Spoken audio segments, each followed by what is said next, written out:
Hi hello எப்படி இருக்கீங்க? எனக்கு வெள்ளாம்பழம் ரொம்ப பிடிக்குங்க. நிறைய பேர்த்துக்கு வெள்ளாம்பழம் பிடிக்காது. ஆனால் வெள்ளாம்பழம் சாப்பிட்டா அவ்வளோ உடம்புக்கு நல்லது. வெள்ளாம்பழம் பிடிக்காதவங்க கண்டிப்பாக குழந்தைங்களுக்கு பிடிக்காது. ஏன்னா பெரியவங்கலாம் வெள்ளாம்பழம் உடம்பு ஹெல்த்தின்னு சாப்பிடுவாங்க. குழந்தைங்களுக்கு பிடிச்சவங்க சாப்பிடட்டும். பிடிக்காதவங்களுக்கு இந்த நாட்டு சர்க்கரை இருக்குல்ல, நான் என்கிட்ட சர்க்கரை தான் இருக்குது, அதனால் சர்க்கரை போட்டு சாப்பிட்றேன். நீங்கள் நாட்டு சர்க்கரை வாங்கி அதில் ஒரு ஸ்பூன் நல்லா போட்டு ஸ்பூனில் நல்லா மிக்ஸ் பண்ணி விட்டுட்டு ஒரு 2 செகண்டு வச்சுருந்திங்கன்னா நல்லா ஊறிடும். அது ஊறினதுக்கப்புறம் ஸ்பூன் கொடுத்து எடுத்து சாப்பிட சொன்னிங்கன்னா அவ்வளோ ஒரு செம்ம டேஸ்ட்டாக இருக்கும். கண்டிப்பாக குழந்தைங்கலாம் வேணான்னு சொல்ல மாட்டாங்க. ஏன்னா அது மாதிரி பொருள்லாம் சாப்பிடணும். உடம்புக்கு அவ்வளோ ஹெல்த்தியான பொருள்.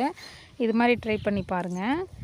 நாட்டு சர்க்கரை போட்டு ஒரு 5 நிமிஷம் மட்டும் ஊற வச்சு அதுக்கப்புறம் குழந்தைங்களுக்கு கொடுத்து பாருங்கள். கண்டிப்பாக சாப்பிடுவாங்க. நாட்டு சர்க்கரை போட்டால் உடம்புக்கும் கெடுதல் இல்லை. Okay bye. ட்ரை பண்ணிவிட்டு சொல்லுங்கள்.